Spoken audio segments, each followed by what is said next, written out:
Hi guys, this is David with BTech, and welcome to my unboxing and first look of the Honor V20.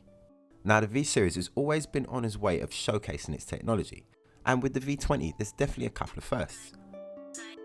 This is the first flagship device with a full screen display with a hole punched in it for a 25 megapixel front facing camera, and probably more interestingly, this phone's camera system consists of a 48 megapixel main sensor. This time they're really not messing about, with an updated logo for 2019 and its beautiful nano textured chevron style pattern across the back, which moves across the handset as you rotate it in the light. This has got to be the best looking Honor phone so far. That screen is a 6.4 inch IPS LCD display with a 19.25 by 9 aspect ratio, a Full HD Plus screen resolution of 1080 by 2310 and a screen density of 398 ppi. No bezels at all to speak of really, and just a tiny little chin at the bottom.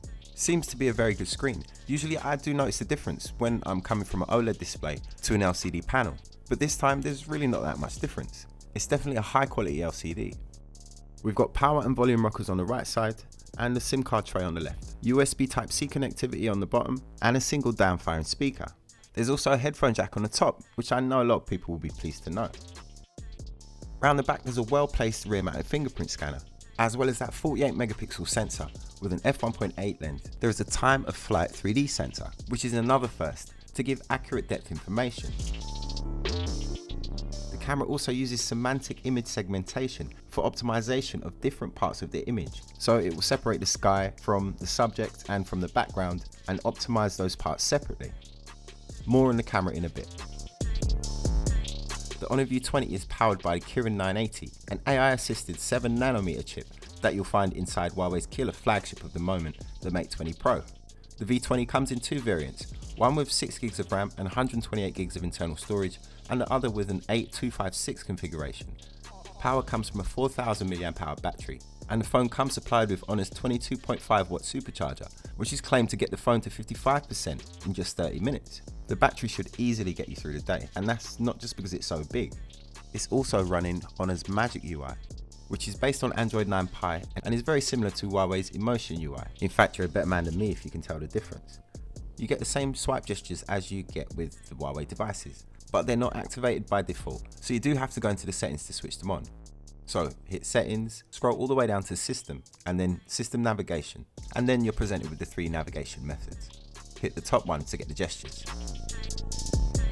Now this is the first time I'm using a hole punch screen, and I think Honor have done a really good job here. I don't find the hole punch intrusive at all, and it seems like they've worked really hard on reducing the size of that chin.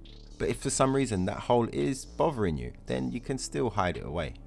Just hit settings, go to display, hit more display settings, and then hit notch, and then you're given the option to remove it.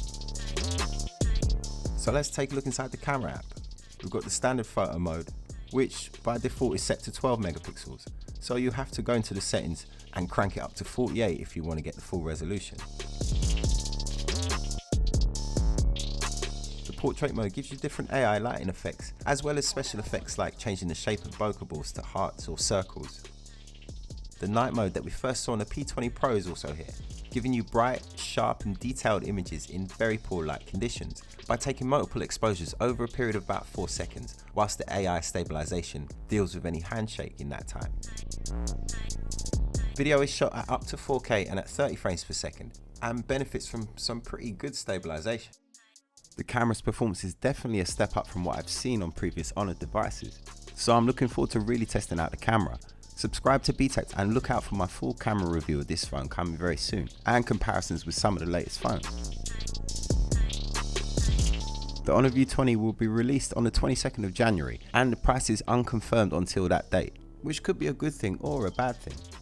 They either don't want to tell us the price because it's so expensive, or is so cheap that they want to make it a surprise. Being an Honor phone is probably the latter, but we'll see. Before I go, a big shout to Direct Mobiles. They have over 24 years of award-winning customer service and is a great place to go if you're looking for a good deal on contract or SIM-free. Check in the video description below for a link to their deals, or search directmobiles.co.uk. If you want to see more sample photos and videos from this phone, then check out BTech Samples, where you can download the original files and check out the quality for yourself. Thanks for watching guys. If you enjoyed this video, then please hit that subscribe button, double tap the notifications bell, and smash the like button for me. My name's David, and this was BTech.